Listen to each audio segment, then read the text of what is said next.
All right, so today we're going to talk a little bit about exit strategies in business and what's the right move? What's the thing to do? I've developed, a dozen different companies, and I never really thought about that exit strategy. But so many people that I was consulting with in business, they all were thinking, and maybe that was my problem, but they're always thinking about, okay, here's my exit strategy. And they always said to me, and so many business guys, they've written business books, and they go, know where you're going before you start. And that's pretty smart. But, it always made me feel if I talk about an exit strategy that I'm not, it's kind of about the money and not about the love. And that's probably a wrong way of thinking. I know every CEO, every thought leader or business guy has his own methods, right, to their madness. I have to get so committed, maybe, but I'm trying to figure out why I didn't really plan these exit strategies, why I fell in love with what I did, and I wanted it to go on forever. I wanted my kids to do it. I wanted everybody to be in love with what I'm in love with. And maybe that's why some of it worked, but for me, that was an important thing. Exit strategies for people, though, it's probably a pretty smart move, and that's why all these thought leaders and business guys that write these books talk about, plan it out, know when you're going to exit. And maybe those are those venture capital guys that are driving that, right? Because they have their investment in, and they want to know we're going to get out, because all the investors with these venture capital guys are going, we need to know what our returns are going to be. And maybe that's the difference in a smaller company, boutique little businesses that I've built, although we've done over $100 million in business, which for a country boy like me, that was pretty good. But it was always about the love and really not about the dollars. And that's what was important to me. But I've seen hugely successful companies going, here's my exit strategy. And it's been pretty smart moves, and they know what they want to accomplish, and they get there. And I'm sure they love what they do, and it's about the business and about their family and about living a better life. And maybe they go, okay, here's my goal, and then I'm going to go do this. But the fun thing is we're going to find out a little bit more about that today, because my guest, I'm so excited to have him on. He had an exit strategy. I don't know if he had it in the beginning. We're going to find out. But he exited a company, and from a business that he loved the industry so much because he grew up in it. But we're not going to talk too much about that. I'm just going to introduce you to Ben Lange. He's here with us today, and well, welcome to the show, first of all. I want to say that. Thank you, Tommy. Great to be here.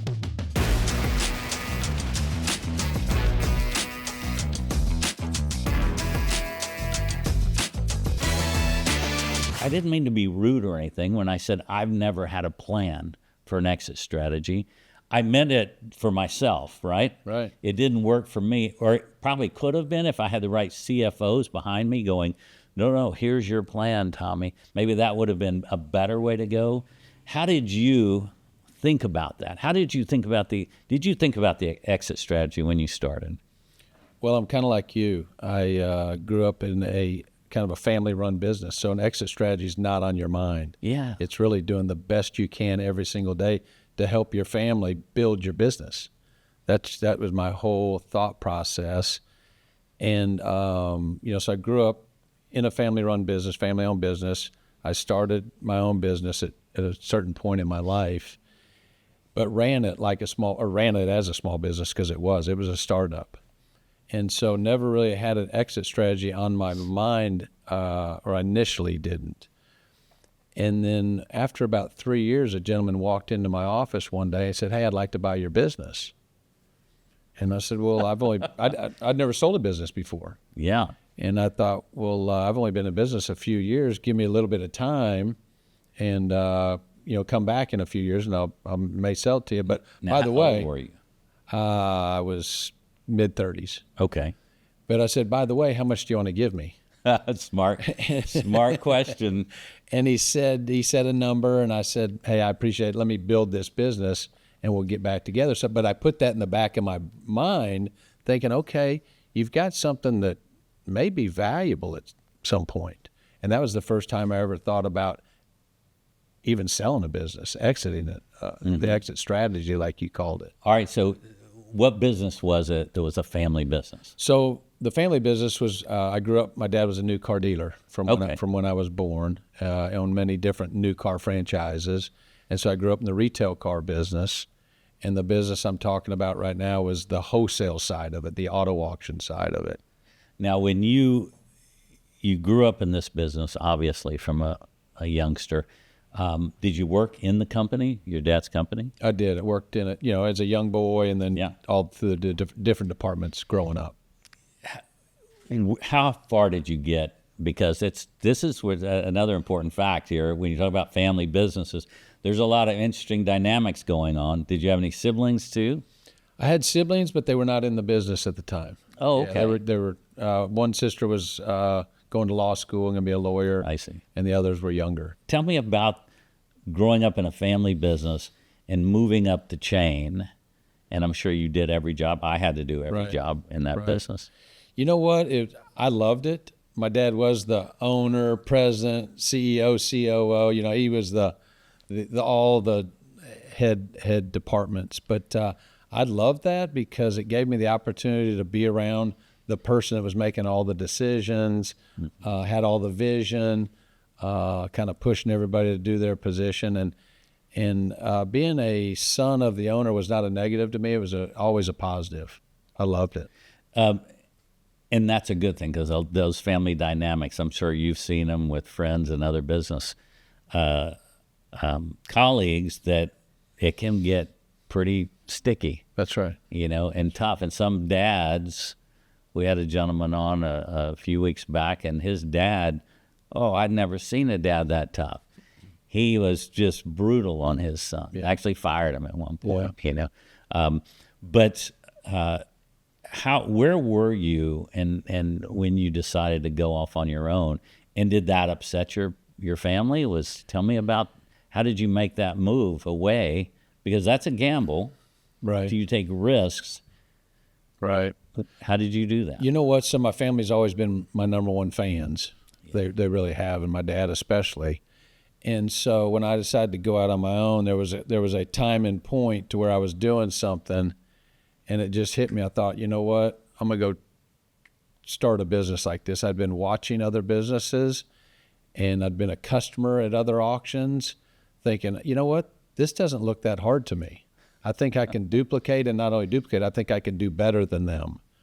And one day I was at an auto auction, and just the epiphany came to where it's like, you know what? Let's go do this. Wow. So I did a startup. And in an industry that is probably pretty tight, and I don't really know that business, so maybe you can help me out. Are there very many auto auctions? Because, there's only so many dealerships. That's right. And they're sending these cars somewhere. When you got into the business, how deep was the competition? Yeah, so there was really two major auto auction companies in the United States that are still in business today. One of them is called Mannheim Auto Auction, which is owned by Cox Communications, and then the other was Odessa Auto Auction, which was a publicly traded company. And then there was a bunch of mom and pops kind of scattered around the United States beyond that. So when you do an auto auction, is it national then? No, it's one location at a time. So I did one here in the Dallas area. When I say national, I mean the people come from all over the country to buy cars. Mostly they come locally. It's in the metro area. Oh, okay. Yeah, typically it's kind of the metro area.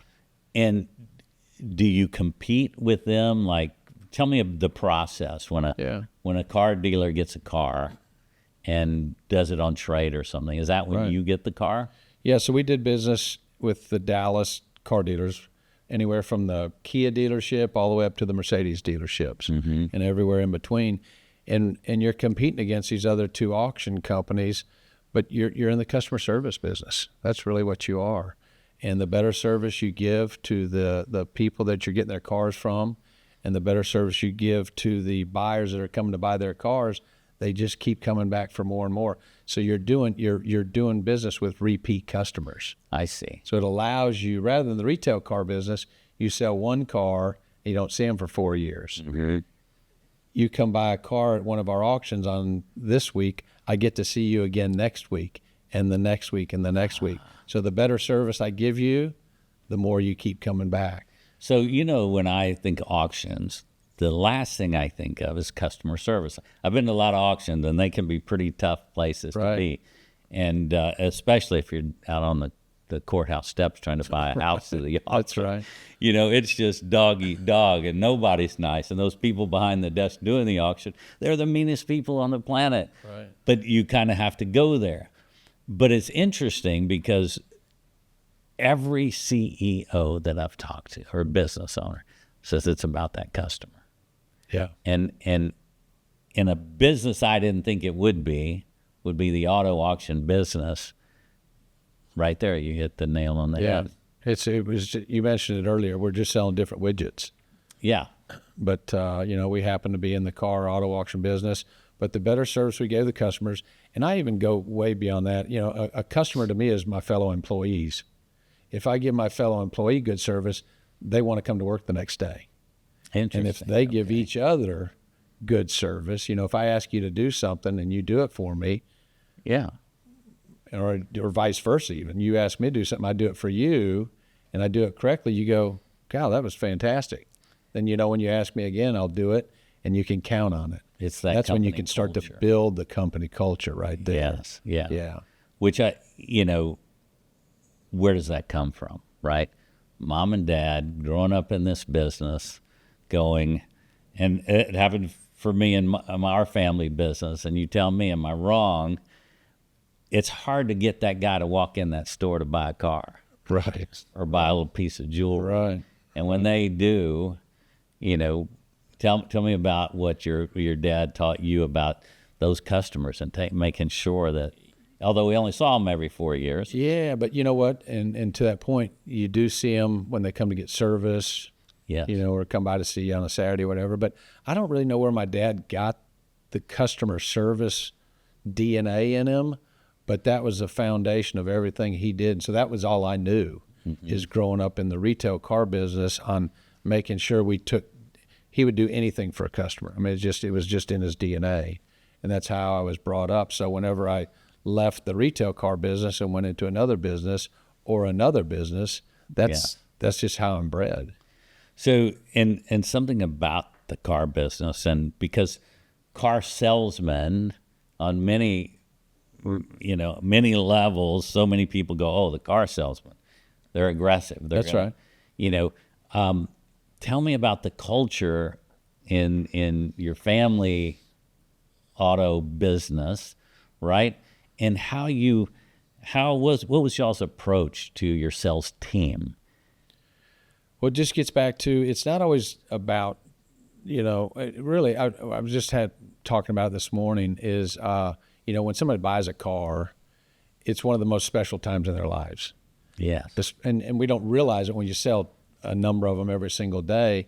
But when you bring your son in, and he's only had one other car ever in his life, and it was a hand-me-down, and now he's getting his first new, or a pre-owned, which would be new to him, car, this is a special day. And so, it's just all about making it unique for that customer, making it special, making them feel like this is a big deal for not only that customer, but for both of us. Yeah. I guess I can get lost in a dealership that's moving, and these numbers just stagger me, because I've spoken to some dealerships, and one where I took my car and I said, "Well, how many cars y'all are you going to sell this month?" He goes, "Well, typically we sell around 150. And he goes, "We're already sold 130, and we're only halfway through the month." Yeah. I went, "How do you even get your head wrapped around that many sales?" So I could see, as a salesman, you got to take that step back, and that's neat that your family and your dad said, no, every customer, every sale is important. Is a special one. And where you really kind of feel that is when you put yourself on the other side of the table, and I've had this, the way I've done business is I look at everything through the customer's eyes. Whenever I pull up to the business, or when I took my daughter to buy a new car maybe a few months ago, And I walked up to the receptionist. I said, "Hey, will you get me the best salesperson you have here? This is my daughter's first time to ever buy a car." And so she went and got another young lady, brought her out here, and they built a rapport. Oh, that's And neat. it was a special day. I called in advance before she picked it up. I said, "Hey, will you get a bow and put it on the car?" And just because it's a special time. So I try and take those things I learned as a customer and share them with being the person selling the car to the customer. And I think that having that kind of culture for a sales team, it makes them feel good. All of a sudden, if they go, okay, we're going to take a minute and understand who these people are and the impact that they're making, all of a sudden it makes you feel better. Right. And go, okay, I'm just not working for that commission. Right. And that's the foundation, I think, of a company culture. Yeah, absolutely. That changes the game. Yeah. And that, people, that's what we want to try and do. So that's it. every day. Yeah. You said something so important a minute ago. I wanted to see what it's like in their shoes, and that's we forget about that, and I see so much of it missing today.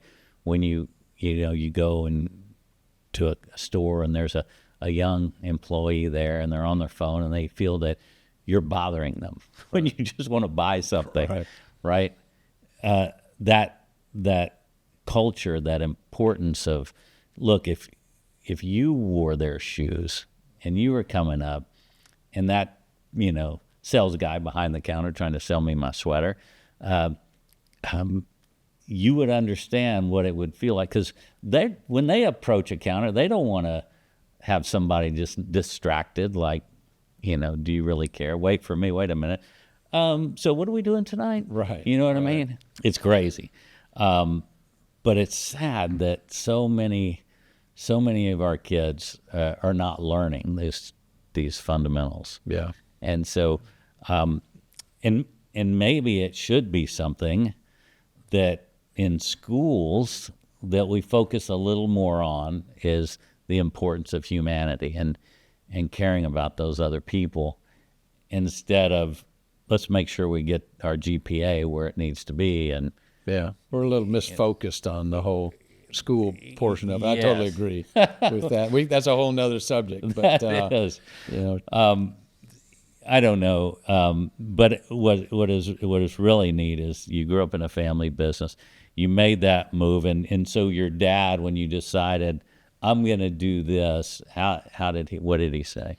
he's always been super supportive and never tried to hold me back. Never tried to. Yeah, he always guided me, but never tried to misguide me for benefit to him. Yeah. He always guided me to a benefit towards me. Good. Yeah, so it was awesome.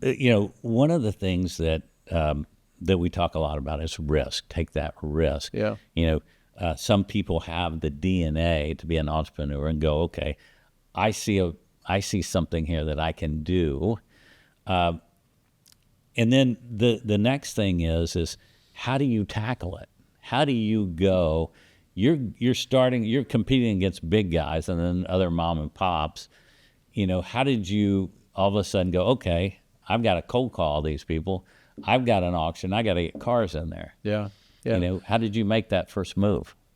Well, first of all, when you grow up in a small business, family business like you did, risk doesn't bother you because you don't know any different. That's just, every day of your life, you're in a small business just trying to survive and do well and get better and all that. So risk isn't really a word at that point. When I did go out to start this auto auction business, it was something you just said, it was kind of interesting. So there was an auction called Dallas Auto Auction here in Dallas, which is one of the biggest ones in the United States. And they're selling thousands of cars a week, thousands upon thousands. And I think, okay, I got to be bigger than Dallas Auto Auction. I got to think bigger. I got to, that's going to be who I'm going after. Yes. And so I'm sitting downtown in one of the high rises that I lived in at the time, and and I got my yellow pad out, and I'm trying to think of the name of it, and I see this truck drive by, and it says America's Food Mart, and the United States is around, the picture of the United States. I thought that's the name of my company, America's Auto Auction. Wow. And so that's how the name was founded, just by a truck driving by. And I paid, this is now 20 plus years ago, I paid a guy $300 to build that logo. And it's still the logo, the one we use today, or they use today, who bought the company. Isn't that incredible? So you were thinking, listen, I'm local, but I'm thinking national. I'm thinking big. See, You gotta think big. you have to. And then you grew it, right? Yeah. So that's actually pretty very cool. We hadn't sold a car yet. Now we're America's Auto Auction, and the other yes. one's just Dallas Auto Auction.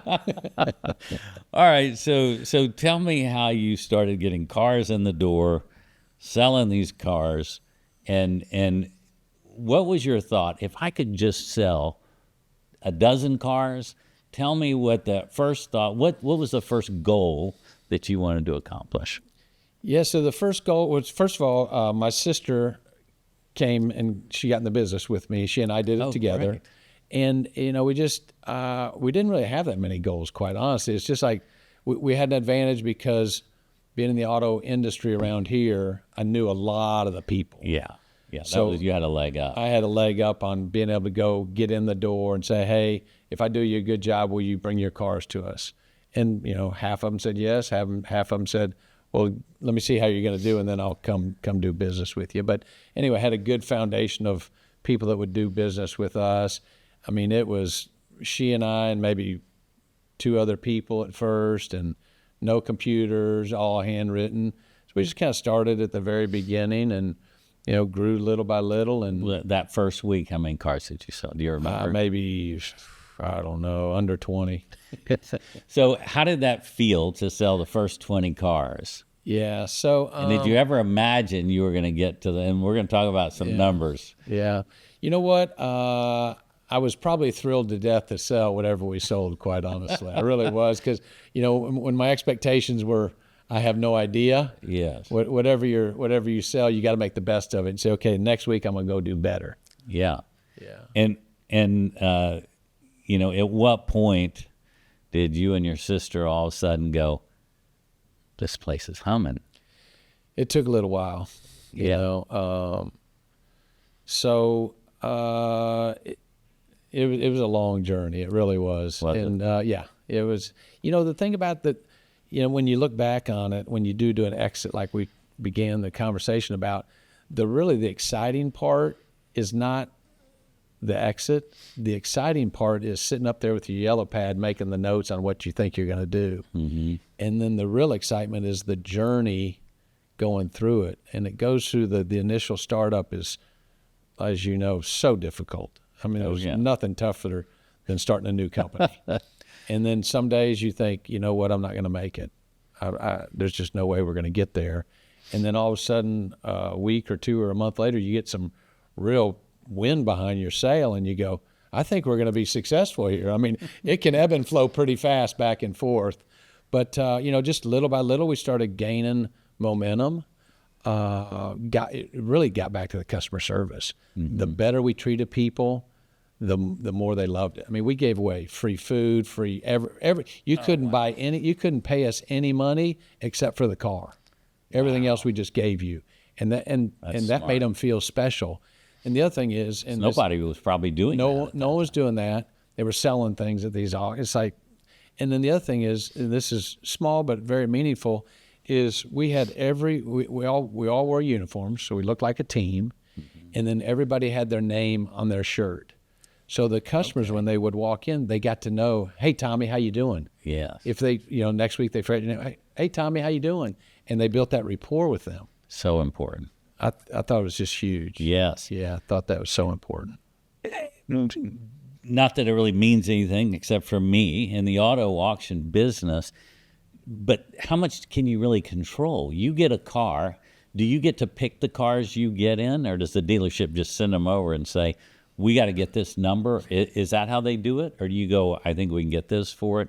Tell me that process real quick. Yeah, so they get to pick the amount. I mean, let's say they send 10 or 20 cars over. They get to pick those cars, and they kind of put them in a run order that makes sense to them. they send a representative over the day of the auction to represent those cars. So they'll be up next to the auctioneer, and they'll show the auctioneer, hey, I want $10,000 for this car. And so the auctioneer knows about where he needs to be and wants to be. And then if it gets to, really a new car dealer, when they're selling their trade-ins, their goal is to just get their money back. Mm-hmm. Whether they lose a few hundred or win a few hundred, they don't really care. I see. They just want to try and get their money back because they'd given that money to the customer when you traded in that pre-owned car. I see. Yeah. So it's really not much of a profit thing for them. They're just trying to get that customer in the new car. That's right. That's the number one goal, is get the customer in the new car. They take the trade-in as a service for the customer so they can get rid of it, and then they go take it to an auction to get their money back. So what I keep hearing over and over is customer service made the difference for us. Tell me specifically and the neat thing with food was big. That's so smart. Feed them, keep a full belly, because we remember coming home to Mama. She was always trying to give us food. So you feel like you're at home, right? Make it special. Make it special. What else could you do? Because you couldn't control the dollars that they were getting for the cars. How did you, so I guess you tried to, by giving buyers food and whatever they wanted for free, they want to come because they can get the meal, they feel comfortable. I guess that's a big play, is getting the buyers there so that the cars can go for more. Yeah, so the gold in our business is the cars, because if you get the good cars, the buyers come. But you got to remember, how many people treat used car dealers special? Yeah, nobody. No one. no one. So I was a used car, I grew up in the used car business. I was a used car dealer per se. And so it's like, if these people would come to our auction and we treated them with respect and special, it was unusual to them. Yeah. So the more we did that and called them by their name and gave them water, gave them food, had a nice clean facility for them, and they just kept coming back and back and back. And it just started gaining momentum, and it just didn't stop. So now I'm really excited to know you did 20 cars, your first sale. Yeah. The last sale you did. Ooh, the last sale. So what happened is we went from close to the one facility, we ended up going to 24 of them. So the numbers changed. So you actually were America's We did end up auction. becoming America's auto auction, and it took a number of years, but we finally got there. And we're the third largest. We are the third largest to this day auto auction in the United States for that division of the auto auction business. Wow. Yeah, so it was a fun. Did you ever talk to the Dallas auto auction people? Yeah. And did you say, you're the one that made me who I am? Yeah, you know what? It was always friendly competition, but we were running around trying to beat them every day. God, all right, so we're going to get into scaling. Yeah. At what point how do you scale to these other facilities around the country? And so when you talk about maybe a plan, I'm not sure I really had a good plan, except when I started growing the company, I grew everything, to your point earlier, to sell the company. Not that I wanted to sell it, but I just thought, you know what? If I do everything correctly where it could be sold, I'm doing it the right way. So that's what kind of made me and drove me to do everything as correct as I could, the financials, the processes and procedures. Because if I would do that correctly to be sold, it could be a company for me for life. That's pretty smart. That was my thinking.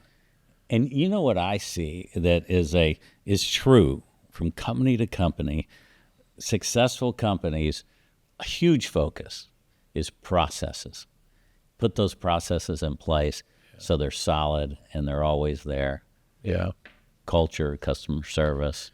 So what really made me successful, if we're going to use that term, is I had two things were probably my best abilities. Number one was kind of vision of where I thought I wanted to go, and then really the number one was beyond that was surrounding myself with good people. Mm-hmm. Because if you can surround yourself with good key people, they'll surround themselves with good people, and you have nice layers of employees with you. But without the key people around me, I wouldn't even have been close to where I got to. It was all about keep quality people around me. From a business standpoint, when you talk about scaling that company, and how many locations did you say? We had 24. 24. Yes, sir.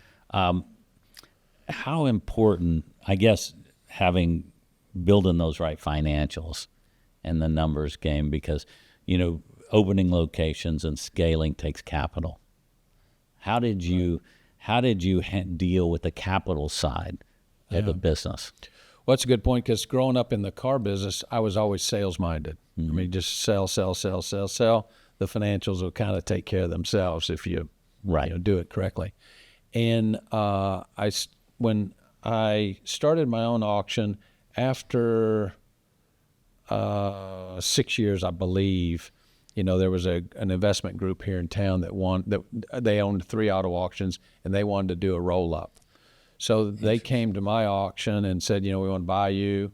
And, we kind of went back and forth. They said, hey, but the only way we will buy you is if you come and become the COO of the company, because we don't know anything about the auction business. So we worked out a deal. And so I was the 4th auto auction they bought. And I rolled all my money back into that company, because my goal was not to sell the company, but my goal was to grow a company. So that's really where we started, is we took the 4 that we had together and grew. But to answer your question, there was a young man that had worked there that was the CFO, and he and we ended up kind of becoming the yin and the yang of the company. I was the CEO, the CFO. But what happened is, instead of running everything sales-minded, if you run everything from the accounting side up rather than the sales side down, it changed the whole landscape of the business. Really? Yeah. It was incredible. Now tell me why. Because the financial statement teaches you the dials to turn. And when we'd buy an auction, the general manager was running a pretty sales-minded person, and we would teach them how to read a financial statement. And we would do Zoom calls after a period of time where the CFO would go over those financial statements and show where the highlights were to that general manager in this case. And after the 3rd month, then the general manager started showing the financials to us and showing us the highlights. And when after that 3rd month went off and they learned that financial super well, the whole game changed within their auction. Yeah, so it became a real business. Yeah, you can learn the little nuances that give you better return, I guess. That's exactly right. Why waste time here when if you put that effort over here? Right. No, you're saying exactly right. And then it teaches you how to turn the knobs just a little bit to kind of hone it all in. And so you run it as efficient as possible. Yeah. And then as a general manager who's typically a sales-minded person, they already know that. So if you teach them the financial end of it, now they're running it as a business, trying to not only make gross profit, but get it to the bottom line, which is really the scorecard of a company. Yeah. Is that why there's so many very successful companies that it's the accountant, the CFO that creates a business, right? Because he builds it from the numbers up instead of there's great sales guys. I think so. I think you got to have both. You got to have a front man that can, get out there and talk to everybody and sell. But you got to have somebody behind the scenes that's watching everything. So when you put the combination together, it's pretty special. Yeah. And you proved it right there. Yeah. So I heard a number, and it was pretty staggering, because you said something about it was you used the B word about how much y'all sold in automobiles through the company. Yeah, we sold, you got to remember, when you sell a car, it's a $10,000 car or $20,000, or we sold a lot for the Mercedes stores, and they were $50,000. Sure. But we sold well over, I don't know how many billions of dollars of cars, but we sold a lot. Billions. Yeah. And we were selling, when we got it built up, we were selling about 500,000 cars a year. So, we had it going on pretty good. That's serious. Yeah, that was fun. So anytime now, then when you needed to get a car for your kids, friend like Tommy. yes, I need a car. I've got 3 boys. Yeah. You always need cars because these boys have a tendency to go through these That's cars. right. That's right. That's right. So But- we had plenty of cars for our friends. You had plenty of cars for their friends, You yes. bet. And I always was going, God, I want to go to that auto auction. But it's kind of scary because you don't know what you're getting at that auto auction. But I guess there's a way to figure out those cars, right?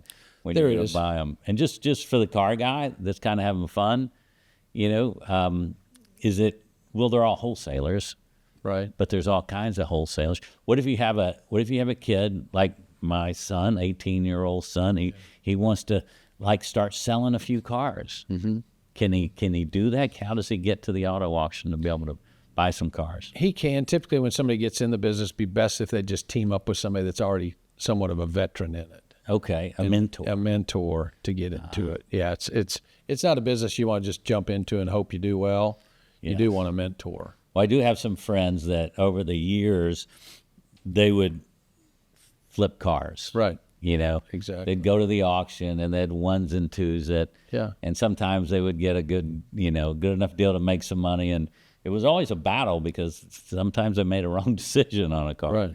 And next thing you know, you're dumping a lot of money in the car to try to sell it. But, Yeah. And everybody likes cars.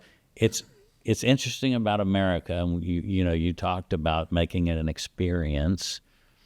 And is it like America and every other country? Because we love our cars.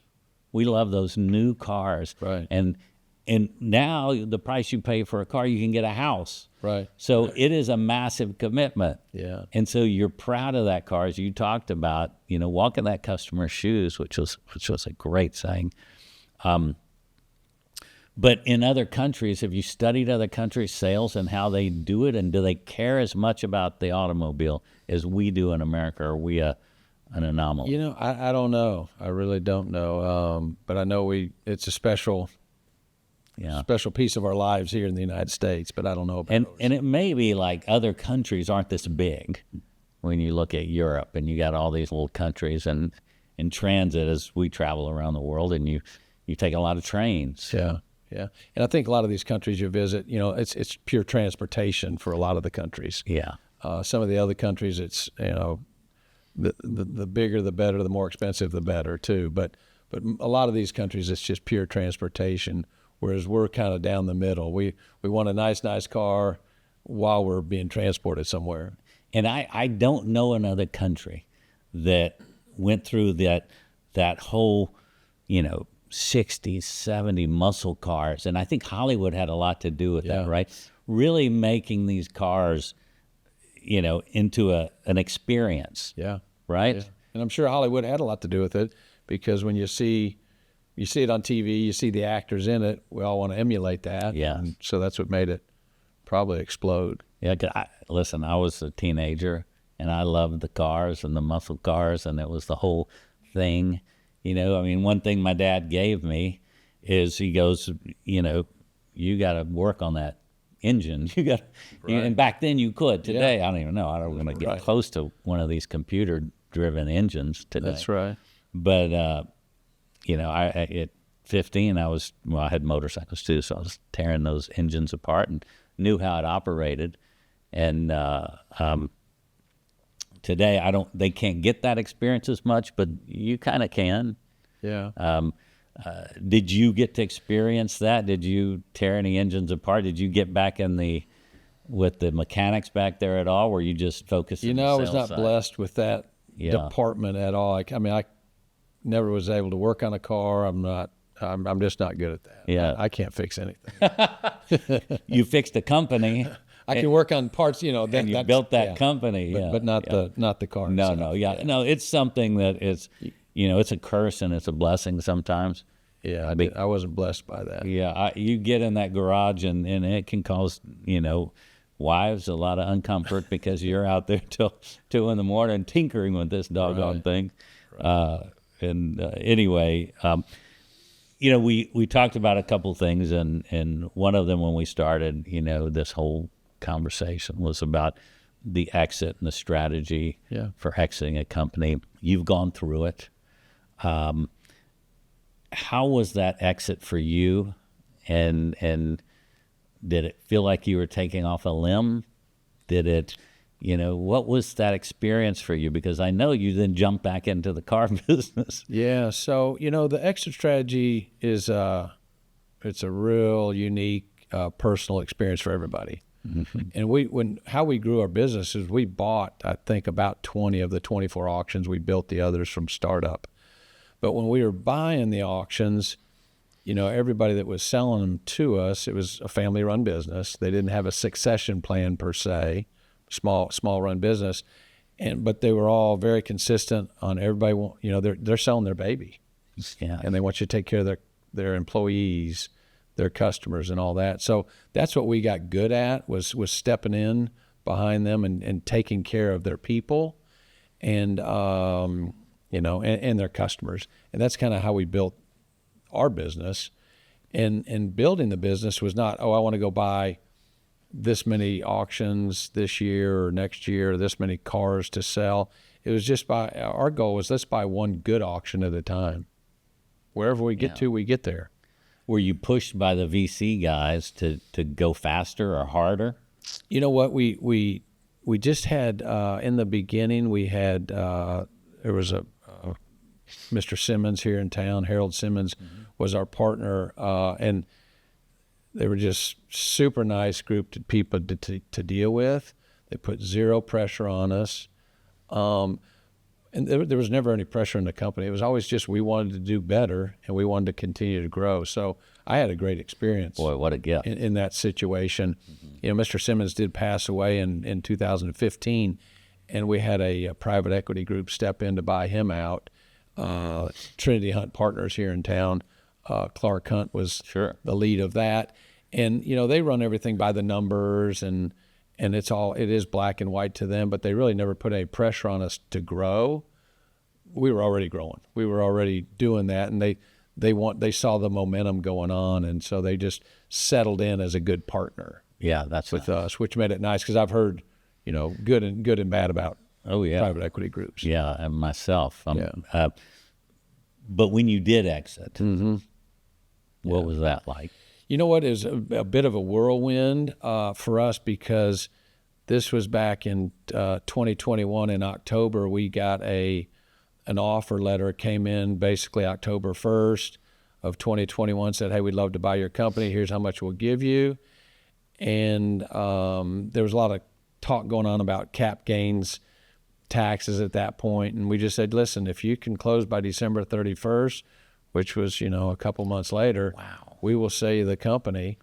And I mean, for 24 hours a day for the next however many days that was, 90 days or whatever, it was all hands on. And we got her done. We got her done. Oh, the due diligence was incredible. Yeah, it's incredible. And that's why you got to have a good team.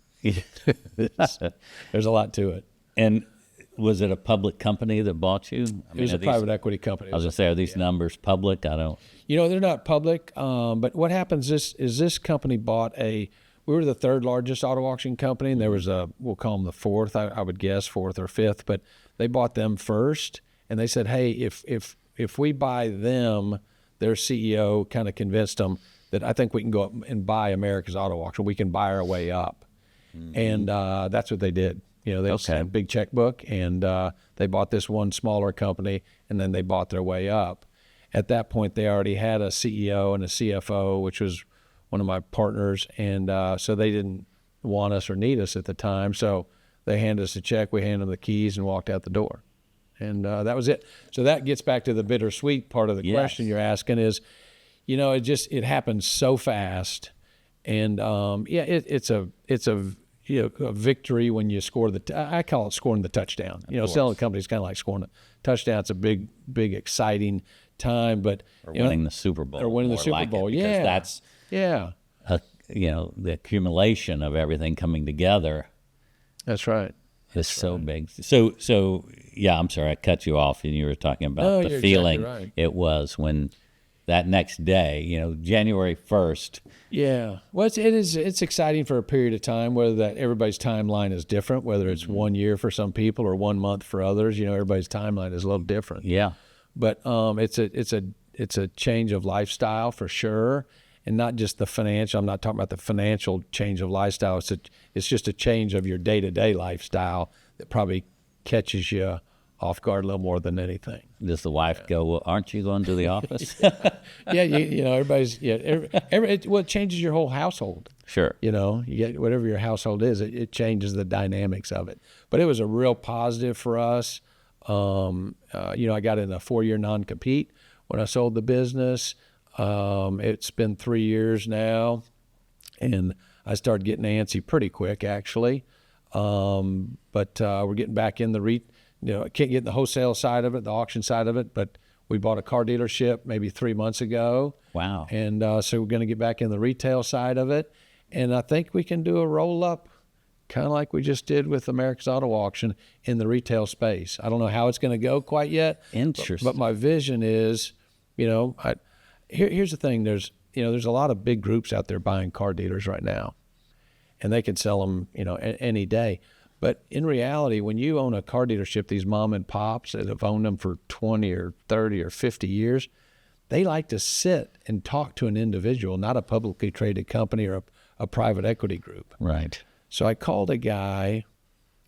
Cold calling for me is easy. It's, you know, the dealership I bought, I cold called the guy. And You're kidding. The first thing they always say is, no, I don't want to sell. You go, okay, I totally understand. And then you start building that little rapport. You start, oh, do you know so-and-so? And you build this rapport. And you say, hey, listen, if you ever change your mind, just call me, text me. You know, make it easy on yourself. Yeah. You know, 2 weeks later, here comes the text. But so I called a guy maybe a month ago, and he's down the street from where I'm at. Man, got your number from so-and-so, and, I don't know if you're interested in selling your dealership or not, but love to talk to you about it. No, Ben, I'm not interested at all, you know. So I was driving to the office maybe 2 or 3 Saturdays ago, and 8:03 in the morning, the guy calls me. Hey, where you at? I said, well, I'm driving to the office right now. He goes, I said, you want to meet for coffee? You want to talk? And he goes, why don't you just come over to my house and we'll have a cup of coffee? And so they want, we're in the people business. Yeah, People want to sell and buy from people. Yes. And so that's the advantage I think we have is we're just a small group of people in the people business. We're not a publicly traded company. We're not, a private equity group. We're just people wanting to do the right thing with their employees and their customers. So what's fascinating is when you started, how many years before you exited? Right at 20. 20 years. Yeah. Now you're looking, you've got the itch. Yeah. You're going, hey, this roll-up thing is pretty good. Yeah. Here's an opportunity. Do you see a little faster move? Oh, yeah. Yeah. I'm a little older now, so the move is going to be quite a bit faster. Yeah. But here's the thing, and you hear this your whole life, you don't know what you don't know, but that is so true. But when you learn, when I had that 20-year journey, I got a pretty good education along the way. Yes. And so now I take that education and use it to my advantage on how to speed up this process. Mm-hmm. And that gets back to what you said earlier, processes and procedures are so important so you can grow. Yeah. Because without it, you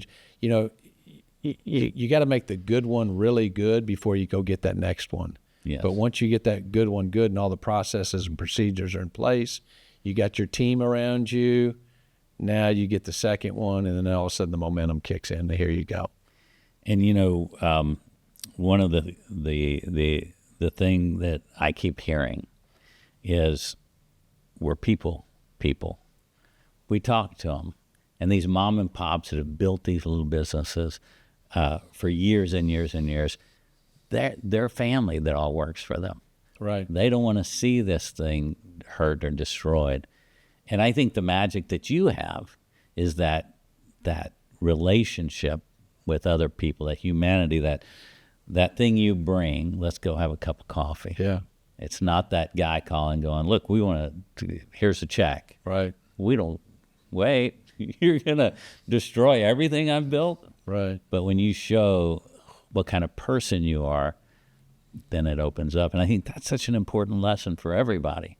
Yeah. Right? About being good and kind and understanding who's sitting across that table from you, because they had to get there the same way you have, and so if you understand what their journey was, then you can know how to talk, right, in that relationship. And That's exactly it. That's amazing. Well, I see you brought a couple books.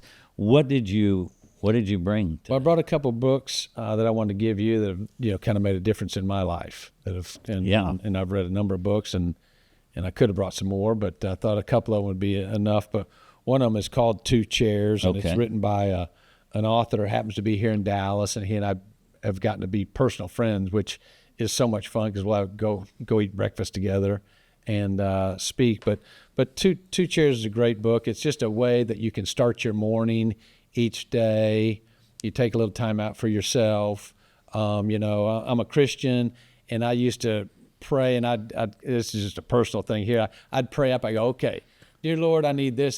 Hurry up on this, man. We need to do this a little bit. I'm running the show. I'm telling him what we need to do. That's funny. And this book is really all about just sitting down, two chairs just like this. I sit here. He sits there. You take 4 minutes. I talk for 25% of the time. You listen for the other 75% of the time.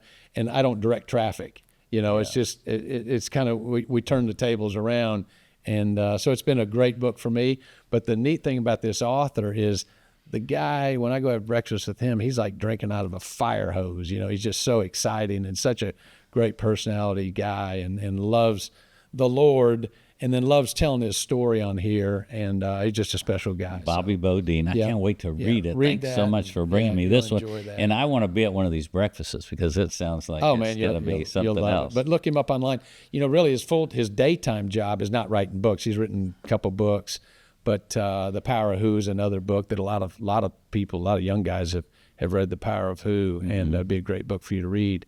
But really his daytime job is he is a person that colleges call, NCAA colleges call when they need a coach or they need an AD, and he's got this real niche to where he knows these coaches, and he puts them in place. The one easy example is Deion Sanders was at Jackson College before he went to Colorado, and Bob got him the job at Jackson originally, and then said, hey, if you just do a good job there, you can work your way up somewhere. Didn't know it was going to be Colorado, and didn't know the explosion that was going to happen. But boy, did he got him the job at Colorado, and oh my gosh, I don't know where he's going to go beyond that. But he'll be a fun. Deion's story is so fascinating. Because he started like in doing like junior high school coaching, right, and then high school, and he found this interesting. Well, Deion's so electric, anyway. Yeah, he is. But he found this calling. As he's like a preacher. He gets up there and preaches. Yeah. And he's got a way, and Bob Bodine same that thing. out. They're on fire. Deion, I mean, you couldn't be around a better guy than a guy like Deion. You can just feel it. That's right. And I've never personally been with him, but you can feel it, you can hear it, you can see it when you see him and listen to him. So I like being around people like that for sure. Yeah, he's inspiring. I've gotten to know him pretty well over the years. Okay. And even just having a beer is an experience with Deion. Right. He's got a whole court everywhere he goes. So you just go, man, this guy has something special. Yeah. He's got a little bit of this in him too. It's an experience every time you're with Bob. So it's a lot of fun. So cool. This other book is by Dr. David Cook, and it's called Greatness. And it's just look at the title. Did he run out of money and couldn't print the cover or something? I'm just kidding. I think he just wanted to go way below the radar and make you want to want it. He charges $100 for that book. Wow. And it's not that the book costs $100. He just wants you to want it. You have to commit to it. I see. And so I thought that was interesting. And it's really, the name of it's Greatness, and it's just the level. It's all about the one percenters, and we could sit here and the Michael Jordans of the world, for sure, the Tiger Woods of the world, the Tom Brady's. There's a fine group out there that truly are the one percenters in this world, and that's really what it's all about. Is how can the ordinary person find that greatness within themselves is what that's about. So it's an inspiring book. It's a great book, and it's easy. Well, I mean, thank you so much for bringing this one as well. And I just kind of joked that there's nothing on the cover, but if you look real close, it says, greatness. And his philosophy for it, and then his name's actually in Boston there. Yeah. But it's pretty genius, the idea of that. Yeah, it was. And apparently it was inspiring for you, and to be able to suggest this, because I look forward to reading this. Excellent. And hopefully our listeners out there can be able to get something out of these amazing people, because what I've learned, our mentors are so important. We don't know it all. Even at you've exited a company, and I'm sure you can tell you I learn every day. Absolutely. Yeah. Absolutely. Which is part of the magic. We came into this conversation talking about exit strategies, and I thought that was going to be a big part of this conversation. But the neat thing is, on our show, we find out a lot, and we learn some important things today, and it seems to be solid through so many companies, and hopefully this is going to resonate and hit you on the head and go, be nice, be kind, customer service, walk in your customer's shoes. If you want to sell something, know who you're selling, and then treat them right, and they'll always come back. So I'm excited we got to learn that today. I rescue dogs on a TV show called To the Rescue, and so dogs are always a big part of my life and important. So a little message for you guys: doesn't matter what kind of dog you have or you want. We can get any dog, right? There are rescue dogs for everybody, any breed, anything you want. You don't have to go pay $5,000 for this dog. I met a guy the other day, had this massive Russian breed. He said they paid like $7,000 to get this dog over here. I went, no, well, we rescue those, right? And you don't really have to pay $7,000, and you can stop these backyard breeders and do the right thing. And we won't have this overpopulation of puppy dogs, but get them spayed and neutered and take care of them, and that's my preaching for today. Is take care of our pets, because they get us through those tough times. Those little furry friends of ours. Yeah, they're fantastic, and obviously one of your passions. So yes, I love that. Thanks for coming in today. I appreciate it so much. It was a pleasure, and sharing your story and your journey through your life. Yep. Thank you, Tommy. Okay.